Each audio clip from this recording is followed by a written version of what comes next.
네, 풍신의 타로 카드 이야기. 오늘은 9번 은둔자 카드에 대해서 하겠습니다. 은둔자 카드는 처녀 자리에 해당되고요. 8월 22일부터 9월 22일까지, 그러니까 8월 23일부터 9월 22일까지가 처녀 자리에 해당됩니다. 기간을 상정을 할 때 은둔자 카드가 나오면 대충 이때쯤 어떤 일이 이루어지겠다라고 설명을 하시면 되고요. 은둔자라고 하는 9번 카드, 그 카드 자체의 숫자 9번을 사용을 하셔도 됩니다. 그런데 대부분 은둔자 카드는 이 눈 덮인 산, 뭐 이런 것을 통해서 볼 때 겨울이라고 예측하는 경우들이 많고요.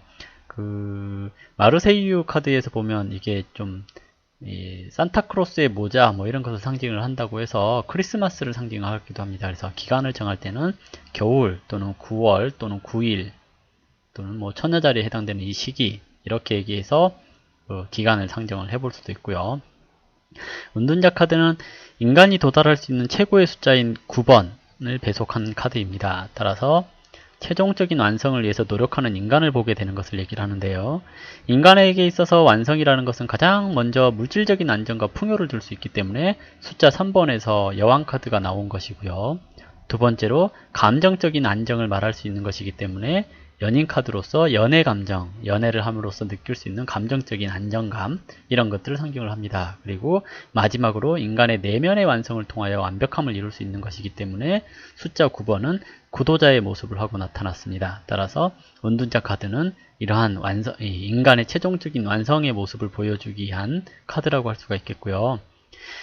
보통 은둔자 카드가 자신의 내면을 다스리고 수행을 한다는 것에 의미가 있기 때문에 무엇을 하든지 간에 시간이 오래 걸린다라고 할 수 있습니다.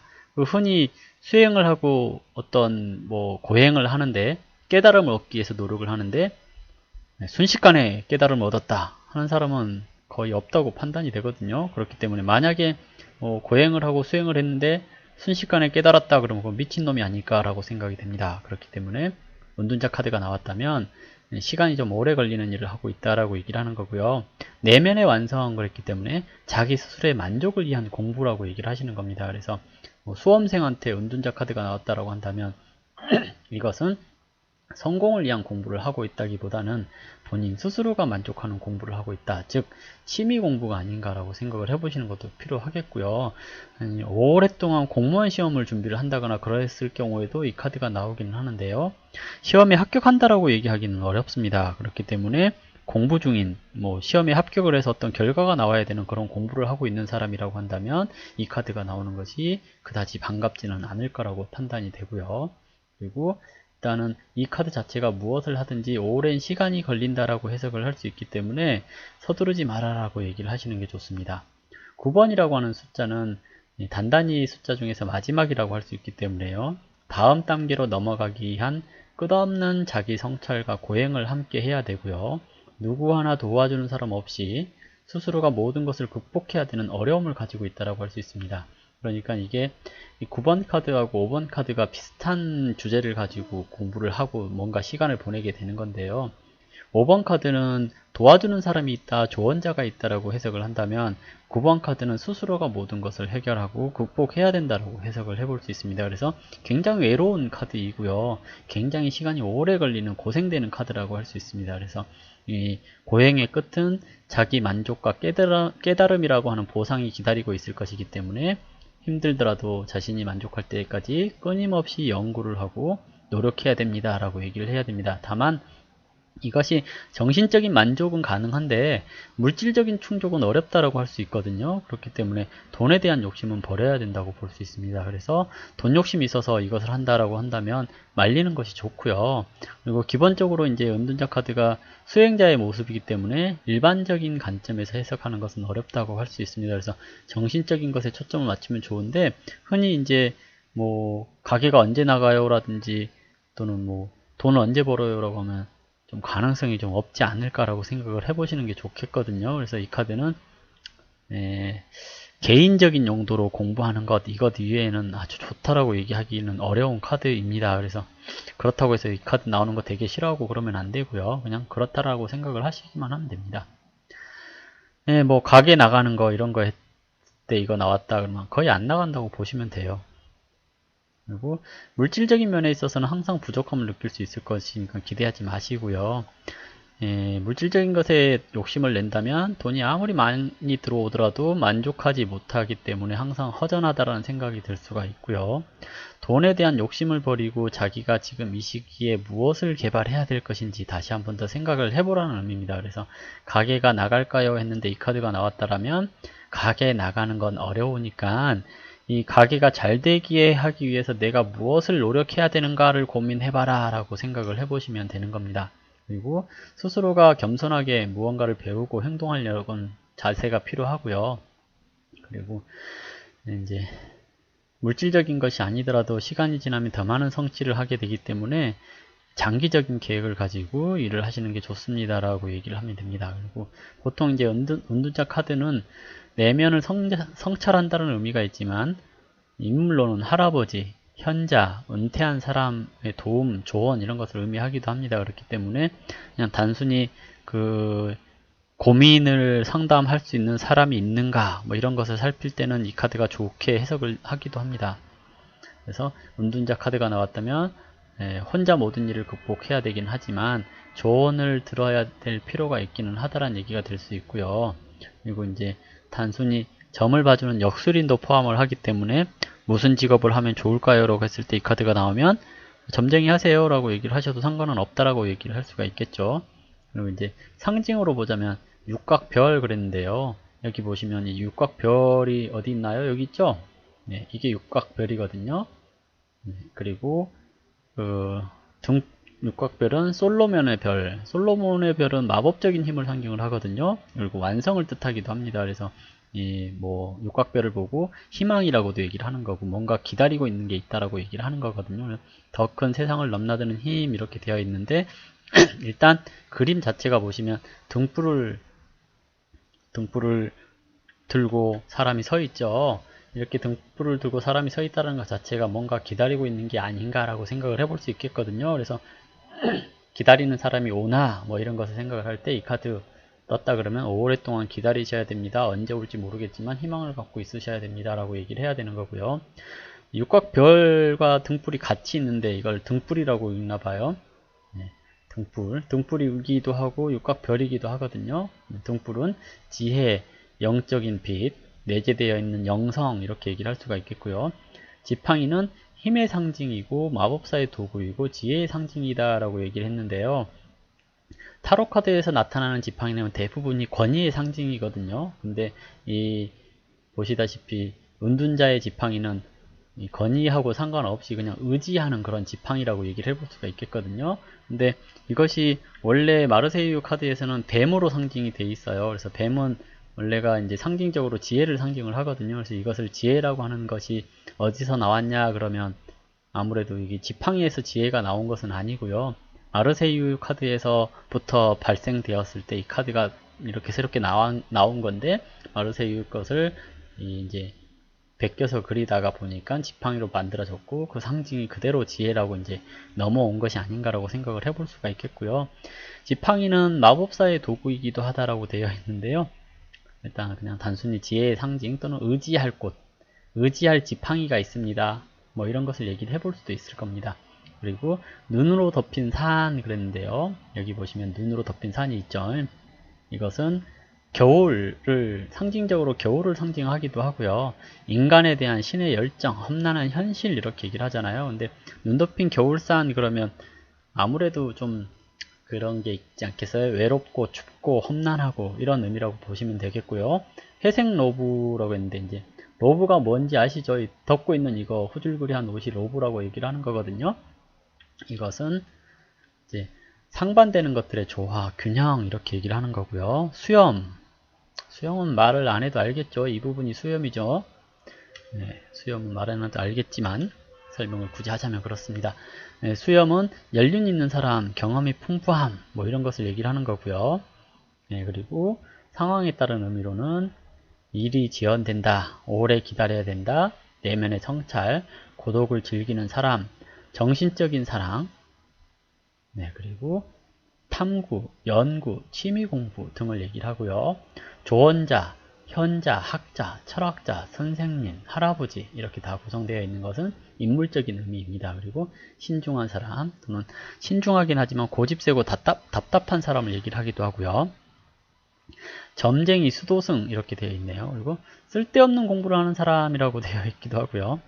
경솔한 결정이나 행동을 보인다. 이건 이제 역방향일 경우에 은둔자가 세상에 이제 관여한다라고 얘기를 하기 때문에 경솔한 결정이나 행동을 보인다라고 하는 거고요. 우선 의심을 하게 됩니다라고 해서 의심 많은 사람, 그리고 무조건 우기고 본다라고 하는 거죠. 왜냐하면 세상과 소통하는 사람이 아니기 때문에 자기 생각을 우긴다라고 보면 되는 겁니다. 그래서 다른 사람의 조언을 받아들이지 않고 자기 생각만을 얘기를 하는 것, 또는 도움을 거절하고 혼자만 이 고독한 시간을 보내게 되는 것, 이것을 상징을 하겠죠. 애정점에 있어서 은둔자 카드는 혼자만의 사랑을 하게 된다거나 오랫동안 잔잔한 사랑을 하게 된다는 의미로 해석해 볼 수 있습니다. 또한 누군가 기다리는 모습을 하고 있기 때문에 사랑하는 사람이 먼 곳에 있습니다 라고 얘기를 해볼 수도 있거든요. 그리고 또는 오래전에 헤어진 사람을 기다리고 있다라는 의미로 해석을 해볼 수도 있습니다. 그래서 정상적인 사랑이 이루어지기는 어렵다라고 얘기를 하겠고요. 외로운 시간을 보내야 된다는 것을 해결할 수 있기 때문에 애정에서 은둔자 카드는 좋은 평가를 받기는 어렵습니다. 그래서 이제 뭐 썩 유쾌한 일은 아닐 테고요. 정방향으로 나왔을 때 어떻게 하느냐 그랬을 때 이것도 좋은 것은 아니라고 볼 수 있습니다. 누군가의 도움을 받아야 되는 사랑을 하고 있다는 의미이고요. 또는 나이 많은 사람과 사랑하고 있느냐라고 물어볼 수 있는 것을 얘기를 하고요. 먼 곳에서 오는 소식을 기다린다라고 하는 의미로 해석할 수 있기 때문에 아직 사귀는 사람이 없다거나 아니면 오래전에 헤어진 사람을 기다리고 있어서 새로운 사람을 만나지 못한다거나 이렇게 해석할 수가 있을 겁니다. 역방향으로 나왔다면 이제 좀 준비가 덜 된 상황에서 누군가를 사귄다라고 하는 거고요. 자기 고집이나 아집 때문에 사랑하기 어렵다라고 얘기를 하는 겁니다. 그리고 한밤중에 등불 밝히고 누군가를 만나는데 그 사람에 대한 평가가 제대로 될 수 없다라는 얘기입니다. 뭔 얘기냐면 밤에 등불로 사람을 보면 조명빨이라고 하잖아요. 조명빨에 속아서 그 사람을 사랑한다라고 얘기를 하는 겁니다. 그래서 잘못된 판단을 하고 있을 겁니다. 좋은 사람 아니에요 라고 얘기를 해볼 수가 있는 거거든요. 그래서 의심되는 상황이기 때문에 좋은 인연 만나기 어렵습니다 라고 얘기를 하는 거고요. 재물점에 있어서 은둔자 카드는 물질적인 욕심이 많기 때문에 큰 돈을 가지고 있기는 어렵다라고 할 수가 있겠고요. 그래서 돈은 많지 않습니다 라고 해석을 할 수 있고, 장사를 하거나 사업을 하는 사람에게 이 카드는 사업에 대한 마인드를 바꿔야 된다는 얘기입니다. 왜? 자기 혼자만의 생각과 자기 혼자만의 노력으로 어떠한 일이 잘 이루어지거나 그러진 않는다는 얘기거든요. 그래서 경험이 많은 사람의 지혜가 필요한 상황이다. 때를 기다려야 된다. 좀 오래 되어야 돈이 된다. 이런 식으로 해석을 해볼 수가 있겠는데요. 정방향으로 나왔다면 정신적인 안정을 찾게 해주는 조언자가 있다거나 음성적인 지원을 해주는 무언가가 있다라고 얘기를 하는 겁니다. 즉 뭐냐면 실질적으로 큰 도움이 되는 것이 아니고요. 그냥 눈에 보여지지 않는 조력, 뭐 이 정도로 생각을 해볼 수가 있겠거든요. 뭐 아주 좋은 케이스라고 한다면 돈이 될 수 있는 아이디어를 가지고 있다거나, 또는 시간이 좀 걸리긴 하지만 언젠간 돈을 벌 수 있을 거라는 희망 정도를 얘기를 하시는 거지, 지금 당장 돈이 된다라고 얘기를 하기는 어렵다라는 얘기입니다. 그래서 돈 얘기 나온다 그러면 이 카드는 긍정적인 얘기가 아니다라고 볼 수가 있겠고요. 역방향이라고 한다면 돈 벌고자 하는 욕심은 있지만 경험이 부족하다거나 잘못된 정보를 가지고 있어서 손해보기 쉽다거나 하는 것을 얘기를 하거든요. 그래서 재물과 인연이 없는 카드라고 보면 되겠고요. 돈에 집착해서는 안 되기 때문에 누가 투자를 권유한다거나 뭐 어떤 사업을 했을 때 성공을 할 수 있는가를 뭐 예측을 한다거나 했을 경우에는 딱 그림 그대로 읽어주시면 돼요. 깜깜한 밤길에 등불 하나에 의지해야 되기 때문에 서둘러서 투자를 한다거나 했을 때 손해보기 쉽다라는 겁니다. 사고 나기 쉽지 않겠어요? 서두르게 되면 밤에. 그리고 직업적인 면에 있어서 이제 눈에 보이는 일 처리를 하는 게 아니라 눈에 보이지 않는 일을 하는 경우가 많다라고 얘기를 하는 거고요. 그래서 그 물건을 만들어낸다거나 그런 것이 아니라 정신적인 분야, 즉 교육이라든지 상담, 수행, 한의학, 연구, 뭐 또 점쟁이 이런 식으로 해서 이런 직업이 잘 어울립니다. 뭐 이렇게 얘기를 할 수 있겠고요. 시간이 오래 걸리는 분야라든지 숙성시켜야 되는 분야들이 나쁘지 않습니다라고 얘기를 합니다. 그리고 낮보다 밤에 일하는 직종이 잘 어울린다라고 얘기를 하는데 왜 그러겠어요? 등불 들고 있으니까 밤에 하는 일이 잘 어울립니다라고 얘기를 하는 거고요. 정방향으로 하게 될 경우에 이제 자신이 원하는 것이 빠르게 이루어지지 않습니다. 또는 시간이 오래 걸려야 되는 건데요. 은퇴한 실력자가 돕는다거나 실력 있는 사람의 도움이 있을 때만 일이 잘 풀릴 겁니다 라고 얘기를 하는 겁니다. 그래서 지나친 기대는 금물이고, 승진을 기대한다거나 취업을 기대하는 사람은 지금 당장 성과 보기는 어렵습니다, 시간이 오래 걸립니다 라고 얘기를 해볼 수가 있겠죠. 역방향으로 나온다고 했을 때도 그다지 좋은 얘기는 어렵겠죠. 조바심을 낸다거나 고집을 피우게 된다거나 하는 의미이고요. 그리고 상황이 불리한데도 깨달지 못하고 있다라고 생각을 하는 거거든요. 그래서 역방향으로 나온 은둔자 카드는 일단 좋지가 않다, 취업이나 승진이 잘 안 된다 로 생각을 해주셔도 됩니다. 이직, 이사 이랬을 때 어두운 밤길을 걷는 것과 같은 상황이니 움직이지는 쉽지 않습니다. 따라서 이사, 이직 이것은 안 하는 게 좋습니다 라고 얘기를 하는 거고요. 길을 잘 알고 있는 사람의 도움을 받을 필요가 있습니다 라고 얘기를 하는 건데요. 이직 같은 경우 특히 이제 자기 혼자 어떻게 움직여 볼까, 회사를 바꿀까 이런 생각을 하고 있다면 안 된 걸 얘기를 하겠고요. 헤드헌터라든지 또는 뭐 인맥으로 이쪽으로 이직을 한다 이랬을 경우에는 그냥 가셔도 될 겁니다 라고 얘기를 해주시는 게 좋은데요. 이게 돈이 아주 잘 되는 자리는 아니에요 라고 얘기를 해주시는 게 좋습니다. 즉 장래성을 바라보고 간다 그러면 가셔도 됩니다 인데요, 장래성이 아니라 지금 당장 돈 되는 걸 보고 옮기겠다라고 한다면 아무리 아는 사람이 있고 그렇다고 해도 돈이 잘 되는 건 아니니까 이직을 하지 말아라 라고 얘기를 하는 거겠죠. 이사를 하는 것도 원하는 방향으로 가게 되기는 조금 어렵다고 얘기를 할 수 있겠는데요. 그래도 이제 누가 아는 사람이 이쪽이 괜찮다라고 해서 그쪽으로 이사를 간다라고 한다면 그것은 나쁘지 않다라고 보여지고요. 정방향으로 되어 있을 때 이제 적당한 조언을 해주는 사람을 만날 수 있다라고 얘기를 하는데, 이직이나 이사의 상황에서 아무리 정방향이라고 하더라도 이거는 돈 될 만한 자리는 아니고 단시일 내에 어떤 좋은 결과가 나올 자리는 아니다라고 판단을 하는 것이 좋겠거든요. 이사도 마찬가지이고요. 역방향으로 나왔을 경우는 더더욱 좋지는 않을 겁니다. 왜냐하면 이 은둔자 카드의 정방향 자체가 아주 긍정적인 얘기는 아니기 때문에 역방향은 조급한 마음을 갖는다는 의미이고요. 어두운 밤길을 걷는다는 의미입니다. 그렇기 때문에 이것도 역시 좋지가 않다라고 보면 되겠고요. 학업점에 있어서는 일단 공부를 하는 데 있어서 오래 했느냐 이것을 먼저 생각을 해봐야 됩니다. 그러니까 공부 오래 하셨어요? 라고 물었는데 오래 했다라고 한다면 조만간 좋은 결과가 날 거예요. 긍정적일 때 이렇게 얘기를 하는 거거든요. 근데 그게 아니라고 한다면 아 공부 진짜 오래 해야 되겠습니다, 열심히 하셔야 되겠네요 라고 얘기를 해보면 되겠죠.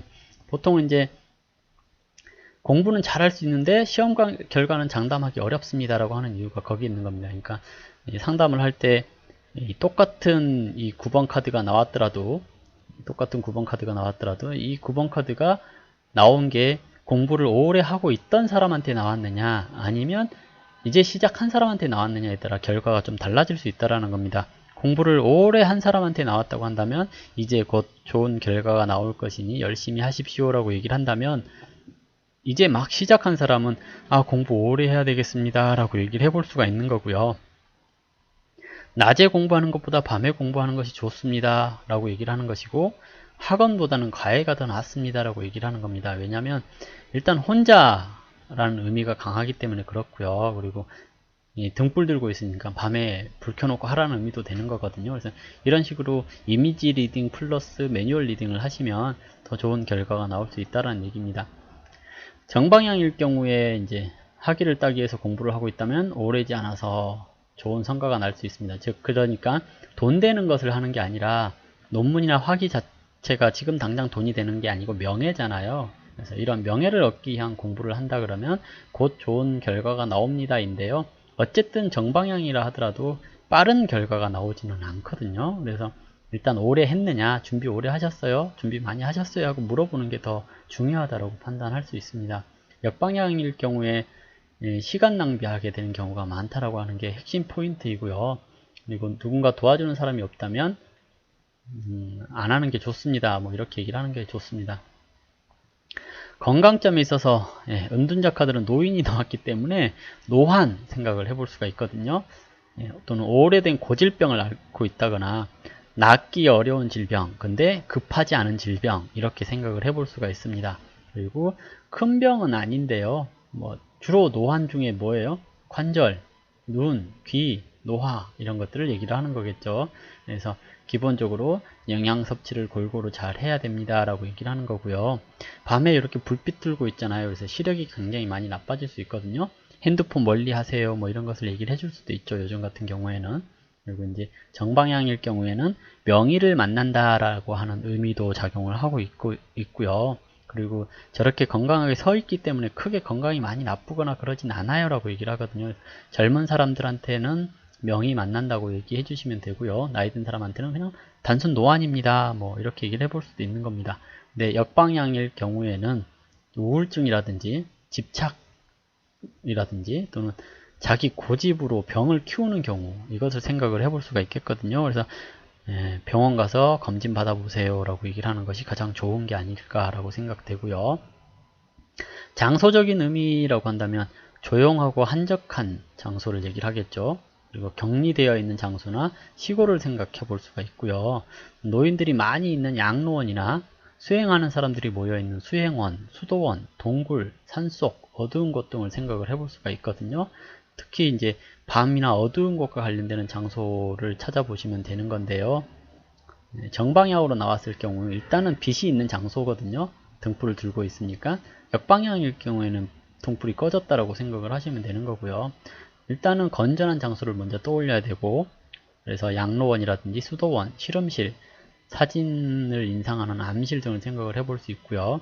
그리고 등불 밑에 뭔가 찾을 게 있다면 등불 밑에, 스탠드 밑에 이렇게 얘기를 해보실 수도 있습니다.